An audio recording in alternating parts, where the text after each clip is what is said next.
Okay. Oh,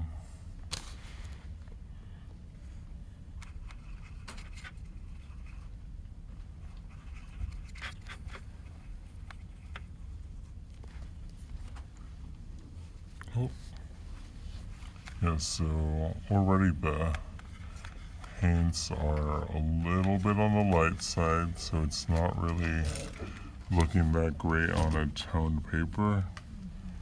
But, you know, kind of the more you rub into it with the thing, the more paint is going to come out. So, yeah. I'm already really not liking it. But I have different paints. So let's see what it looks like with those.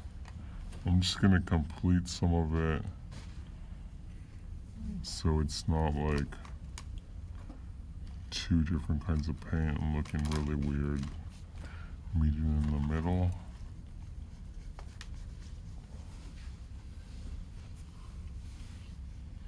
I already like delineated where I wanted the shine parts because usually this costume's supposed to be kind of like a shiny, plasticky leather kind of situation. Let's do it in like purple and black.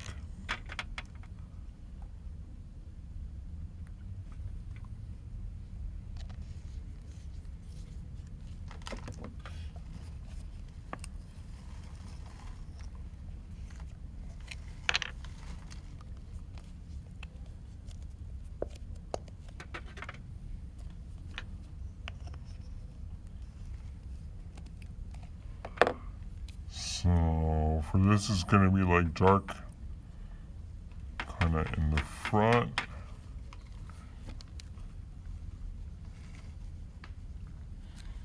And then the sides are going to be light. So, I mean, the breast kind of has like this kind of shape because it's like a weird superhero breast that's like not really like a real breast. Very like torpedo like.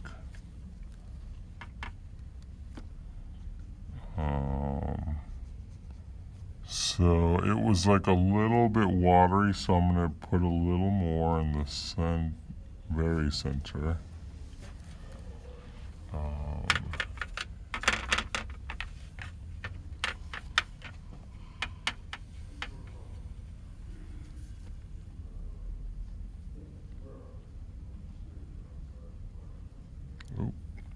these are pretty opaque, so I don't know if it's mixing that well. But maybe I just have to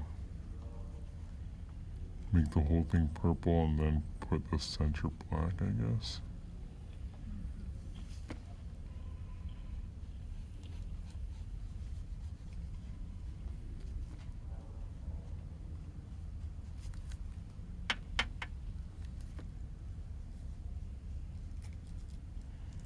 I also have a pastel purple, which I could do kind of little line work on the outer edges of like the things that go out the most.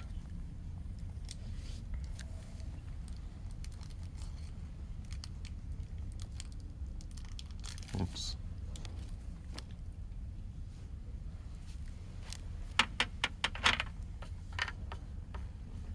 So that's the main part. And I'm gonna grab some of this.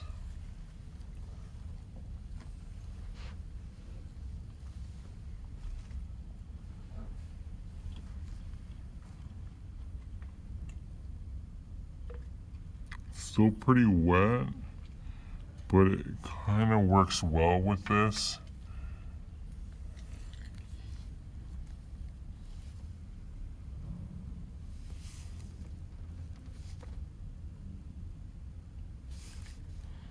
And then I'm just outlining wherever the fabric was.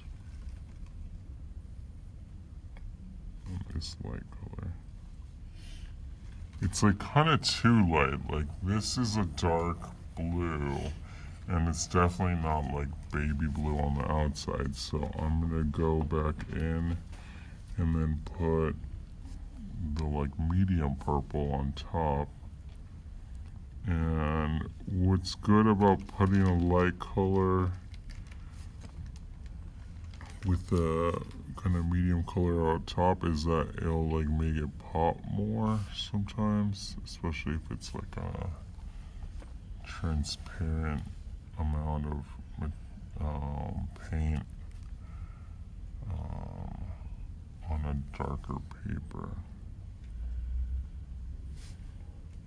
But I think it already kind of gives it a little bit of a fuzziness, just because I know velvets has this kind of quality to it, of being light on the outside.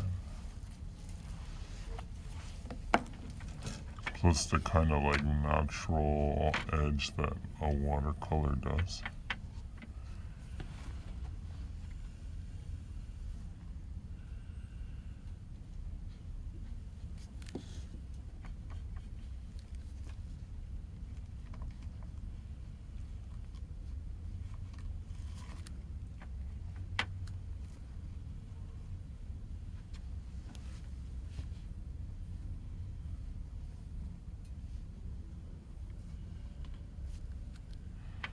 And then if you, this image is pretty small, but if you're working a lot bigger and you want to make, like for the texture swatch, if you want to make the fuzziness apparent on the square, you know, you could just kind of very lightly give like the tiniest bit of like,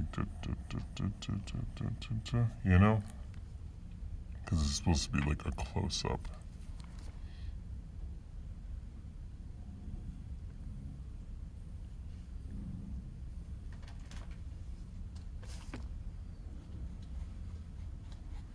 And I just go a little bit in with it so it meets the black.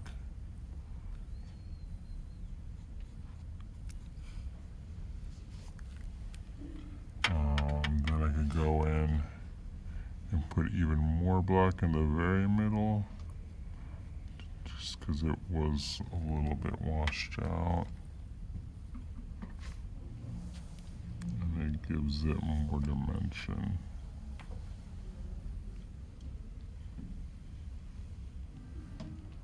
So can we use black watercolor instead of this color? You can.